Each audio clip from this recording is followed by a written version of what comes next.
In this segment, we will talk about how we can find weight fractions and density of a composite if we are given the fiber volume fractions and the density of the fiber in the matrix. So here is the problem statement. We are given that we have 60% fiber volume fraction. We are given the specific gravity of glass as well as epoxy.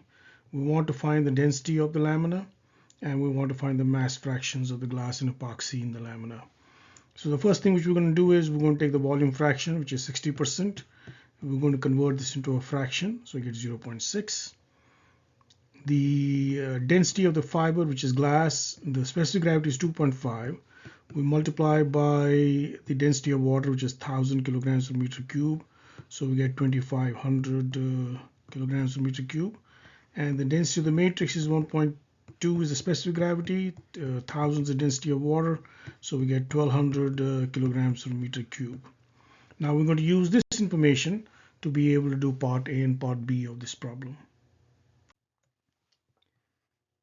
So part A is finding density. So we know that the density of the composite is the density of the fiber times the volume fraction of the fiber plus the density of the matrix times the volume fraction of the matrix. And the density of the fiber is how much? 2500. Volume fraction of the matrix is 0.6.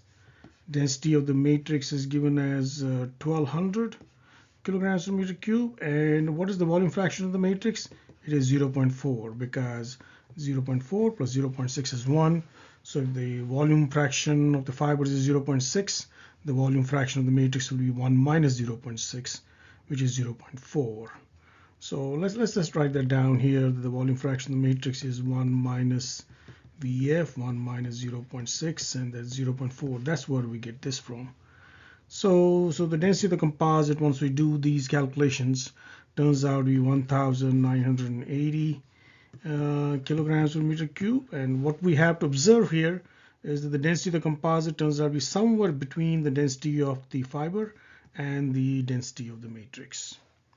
If the fiber volume fraction is high, it'll be closer to the density of the fiber. If the fiber volume fraction is low, it'll be closer to the density of the matrix.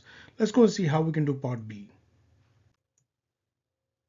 So in part B, what we have is, hey, what is the mass fraction or the weight fraction of the fiber? So we already know that the formula is given by this.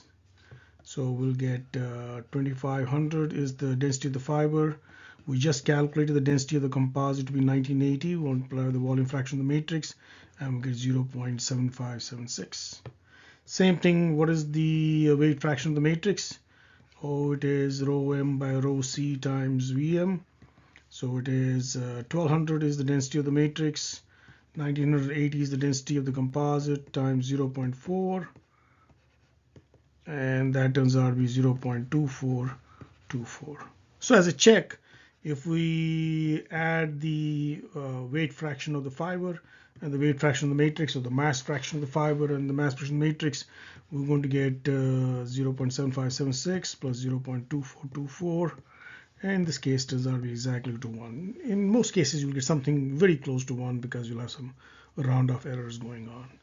And that is the end of this segment.